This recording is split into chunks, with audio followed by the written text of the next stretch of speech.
Magadi. Tofara magadi ni. Asimadora ndevelere. Ha? Saka shona Prophet. mnyaze inzwa. Andinoinzwa prophet. Mune vana vangani kwevi? Ndine vana 4 prophets. Mune vana 4. Now, ndoda kutanga kukutaurirai kuti why Mwari ada kutaura nemi. Amen prophet. Mune imbwa here yakambomaranzura mumwe munhu 2 weeks ago prophet. 2 weeks ago.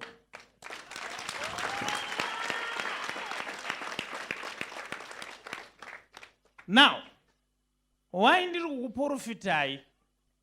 Nekuti kuti muwe kuno kuHarare makauya matengesa imbwa. Amen prophet.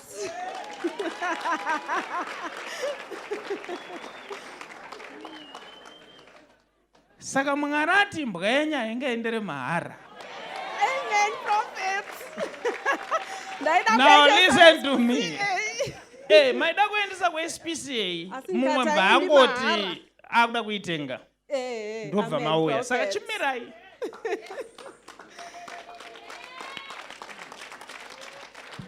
Waona here kuti kune vatengesa huku kwezasvike pano.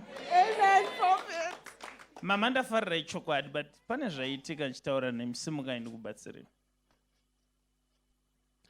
Now, you are here, right? Yes, Papa. But you are not here also. Mama mchida kwenda u? Ndaenda kumusha. Zvekumusha ndezvimwe. Now, mother. Papa.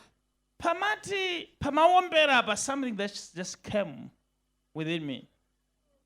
And I will assist you. You are here, but your spirit is not here also. You are far away.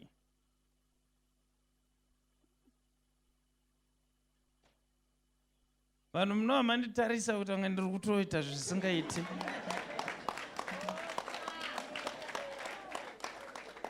Mama? Papa. Makadhiniwa here? Wangu papa. Makadhiniwa ne?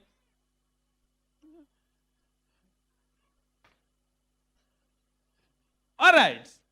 Pandashandisa kuti makadhiniwa here. Ndiri kuedza kureva kuti munomboenda here kugrupu rinonzi ndakadhiniwa. Ndokwamuri muri panapa.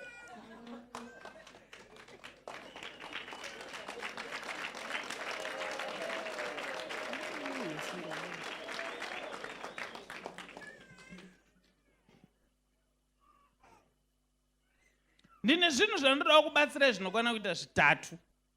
Wangu papa. Mazvinzwa ka? Wangu papa. Chekutanga.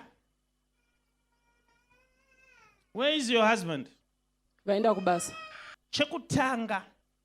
Ndechekuti ndoda kuti muwane covering, especially panyaya yekunamata. Ndakambozvirota papa muchindibata musoro muchitaura mashoko yawo. Anditika. Number 2, kuti imi marriage yenyu muichengetedze. Oh yes papa. Because ndiri kuoneswa ini paine spirit inokufaitai.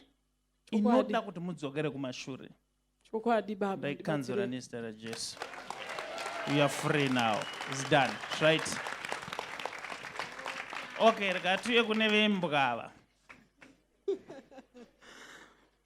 Now, murume akashayika here? Ndizvozvo prophet. Now, ndiri kuoneswa mombe dzakawanda. Amen prophet. Murume iwewe nemombe. 600. Amen prophet. 600. Amen prophet. Yeah. But dambudziko riripo nderekuti dzimwe dzakabiwa. Amen prophet. Ndakatobirwa dzakawandisa.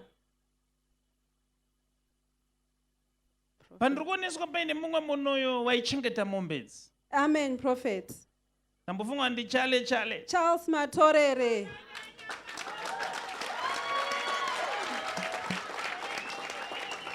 Now ndiri kuoneswa inini mombe dzakabiwa.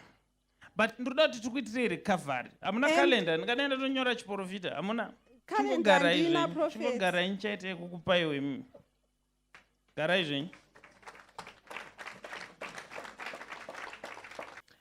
Now, Peshi, I already talked to you about the issue of cattle. Amen, Prophet. Now, I've just written that there must be restoration. Amen, Prophet. But your children will turn against you. This is what I've written. Amen, Prophet. Especially Tadiwa. Who is Tadiwa? Already showing the signs. She's The already. firstborn. Yes.